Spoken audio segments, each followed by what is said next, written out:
Hello guys, welcome back to my MMA channel. This video is my predictions for who I think will be UFC champion in every weight division by the end of this year. Now, I did this video last year, and I recently filmed a video where I reacted to my predictions for who would be champion by the end of 2022, and it went okay. Not awful, some not very good shouts in there, I'll be honest with you. The main thing that I got wrong was I predicted a lot of people to retain their world titles, and that did not really happen through the course of the year. So I tried to keep that in mind this time around. And aside from that, it's a combination of looking at the division, looking at who the champion's biggest threats are, how I think they fare in those matchups, and also some of them are a little bit determined by who I want to see end the year as champion as well. I try not to let that factor in too much, but you know, we all have our own little biases here and there towards certain fighters, and it does play a factor. So without further ado, here are my predictions for who I think will be UFC champion in every single division at the end of 2023. Men's flyweight was really difficult for me. I've got a notes page of you know, kind of working out who I was going to predict, and I wrote a whole paragraph about how Brandon Moreno, for me, has a slight edge in his fourth fight with Deiveson Figueiredo, which is coming up right round the corner. Similarly to last year, this is the same place we were in, obviously with their trilogy fight being the first title fight of the year, I believe, was it? One of the first, regardless. And now we have a fourth fight on our hands. Now, as I'm saying that, you already know that I've picked Alexandre Pantoja. Because I wrote out this whole thing about Brandon Moreno and how a little bit, you know, I do think that I would give him the edge over Figueiredo in the fourth fight, but also a little bit just I love Brandon Moreno and I want to see him be the champion, you know. I think he has the skill to do it, of course. And then as I finished writing my notes, I thought about Alexandre Pantoja, the run that he's been on, in particular in recent times, the fact he has 2 wins over Brandon Moreno already, and I just can't look past him. I in my head, when I think about a matchup between him and Figueiredo or him and Moreno, I can make arguments for any of those guys being champion at the end of the year. But I just think Pantoja has the best shot at beating Moreno or Figueiredo. Because we're not going to see a 5th fight between Moreno and Figueiredo, at least I don't think so.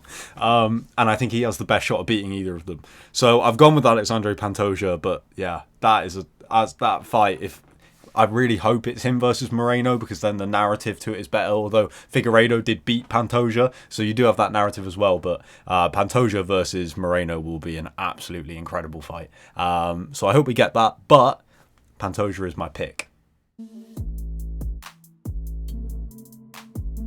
Women's strawweight division, I have my first champion who I believe will retain throughout the year. That is, of course, China's Zhang Weili. I think it's quite obvious to most people that Rose is the biggest threat to Zhang Weili. We're not really sure what's happening with Rose, whether she's going to come back this year. I assume she will, but considering what's happening in the division, considering she lost the world title, I would imagine she will need to fight again before she rematches Zhang Weili. And even if they do fight each other this year, I would lean slightly towards Zhang to beat her this time around, even though Rose holds 2 victories over her, of course. This was one of the easier ones to pick because I think that Zhang beats everyone fairly comfortably that isn't Rose Namajunas, and even then I lean towards Weili in that matchup. So yeah, Weili to defend throughout the year. Okay, big call time. I say that. I think, you know, it's pretty obvious now that Henry Cejudo is going to come back this year and fight for the Bantamweight world title. So I have gone with him to become the champion and end the year as champion. The fight with him and Aljamain Sterling seems to have been put off. I think it was originally being targeted for March. It seems like that won't happen now because Sterling said he won't be able to make that date. But he did say that they can just do a month after or something like that. So I still think that fight will happen. Hopefully in the first half of the year.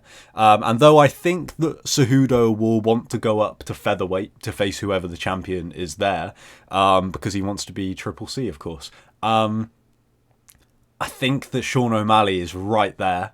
I don't think he needs to fight again to get a title shot. That win over Petr Yan, I think, is enough to get him a title shot. And I think the fight Cejudo versus O'Malley is too big for Cejudo to just ignore and go up to featherweight. I think that the UFC will want that fight. I think that Cejudo will even want that fight. And if he beats Sean O'Malley, which I would predict him to, hence ending the year as champion, I think then he will go up to featherweight after that. I don't know if the UFC would let him win a title and then go straight in. My worry is that Cejudo comes back, wins the bantamweight title, and obviously we're having an interim featherweight champion crowned very soon between Yair Rodriguez and Josh Emmett. My worry is that Cejudo will face one of them for the interim title, because the UFC seems to have a problem with the fact that Cejudo's not competed at featherweight. So putting him straight into a title shot doesn't feel fair. Obviously, if he was to win the interim title and then fight for the world title, that negates that. But I do think the O'Malley fight is too big for Cejudo to move past without them running that fight. So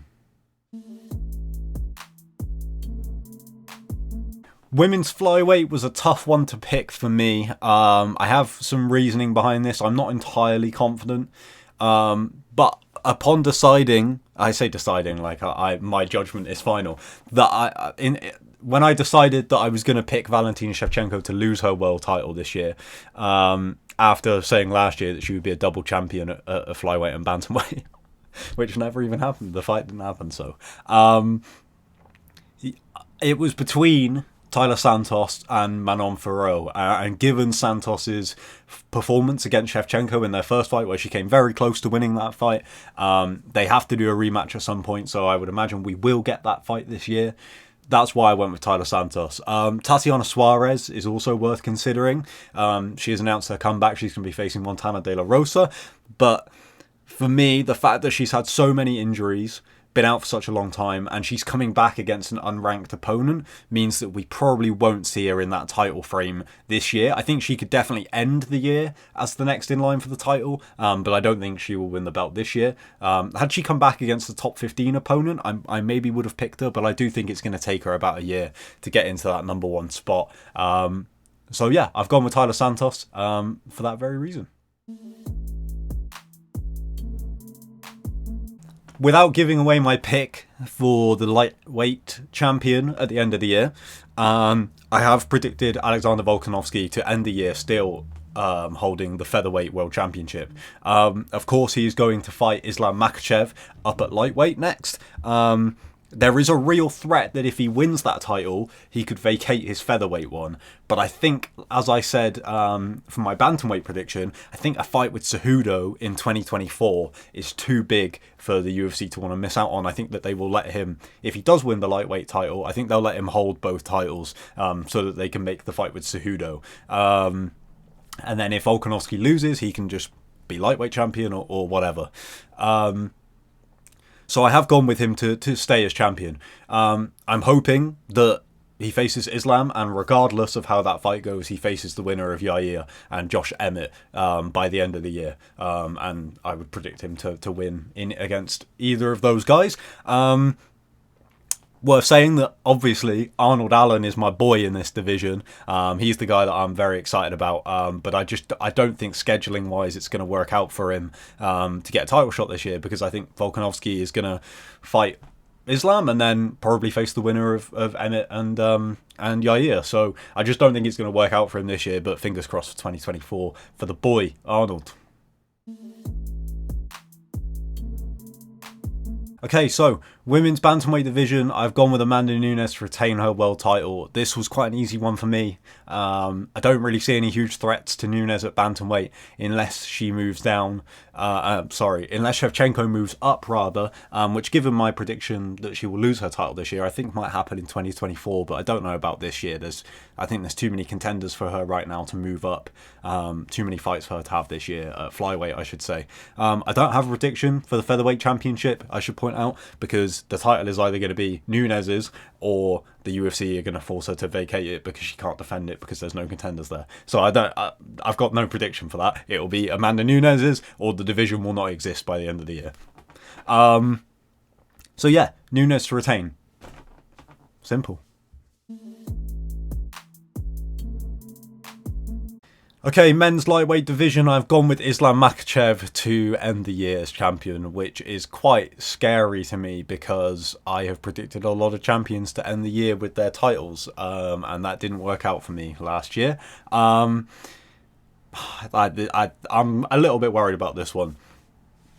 I am quite confident that Islam will beat Volkanovski. I don't know why, because when I think about that matchup, I'm like, oh god, it's so difficult to predict. But I do think Islam has the edge in that one. Then when you look at other contenders, you've got Dustin Poirier, who I think he would beat. You've got the winner of Rafael Fiziev versus Justin Gaethje, which I think he would beat. And then you get Beneil Dariush. And that's the one I'm really struggling with as to whether Beneil could end the year as champion. I was so impressed by Beneil against Mateusz Gamrot. His takedown defense was great. His striking was super tight. He didn't expose himself too much, and obviously he dropped him in that third round, nearly finished him. And that makes me a little bit worried that he will end the year as champion. But I am going to go with Islam. I mean, it's a safe bet, isn't it? Really, it's just that Dariush fight that's gonna give me worries. But yeah, Islam to retain. Another male champion who I think will defend his world title throughout this year is Leon Edwards. Now, I have predicted a lot of champions didn't word that right. I have predicted a lot of champions to retain their world titles, but one that was never in question for me was Leon Edwards. Now, I am the first to admit that last year I predicted Kamaru Usman would retain his world title, even if he was to face Leon Edwards. And I have never been happier to get a prediction wrong. So you can count, this was the first name on the team sheet, if you like, Leon Edwards. There's no way I was predicting him to lose his world title. Originally in my notes, I wrote how I didn't think that his fight with Kamaru Usman was going to happen, at least until the later half of the year, maybe. But now it seems like it will happen, despite Usman clearly having a hand injury. He said on Bisping's podcast that he's been told that Usman will be ready for London, which is obviously in March. So it looks like that fight will happen. That does change my prediction a little bit, but not enough to make me go away from Leon Edwards. He's the boy, isn't he? This is quite a risky one because as of right now he is not in title contention, but I have gone with Khamzat Chimaev to end the year as UFC middleweight champion. My reasoning behind this is after the whole fiasco, I suppose we could call it, around his last fight where he missed weight. Didn't really seem that arsed about missing weight, and because of it the UFC had to rearrange the whole event on like 24 hours notice. I think the UFC are going to try to push him towards middleweight, although this prediction could go out the window so early on if he signs a fight at welterweight, because there was always rumours of him fighting the likes of Colby Covington, potentially Shavkat Rakhmonov. I think is a fight that a lot of people want to see this year. But I'm hoping with this prediction that they push him towards middleweight. He fights there. I would say an easier fight for him to win is a middleweight world championship fight instead of at welterweight where it could be Usman or Leon. Because I think that Khamzat beats both Israel Adesanya and Alex Pereira, who I think will fight again this year in a rematch. That's a really tough fight to call. So I'm not going to predict it. I'm just going to predict that whoever wins will potentially face Khamzat Chimaev before the end of the year, and I think Chimaev wins. So fingers crossed Chimaev signs a middleweight fight soon against a highly ranked contender. We can only hope, but that is a risky one. Another one that is tough to call is the men's light heavyweight division, because who knows what is happening with this world title. I've gone with Yuri Prochazka to reclaim what is rightfully his, but who knows when Yuri will be back? Who knows what condition he will be in when he comes back after such a bad injury, as we've been told.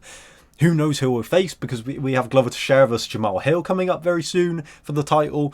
We also have a very angry Ankalaev, who probably should be light heavyweight champion, and in my opinion, if he faced... I predicted him to be champion at the end of last year.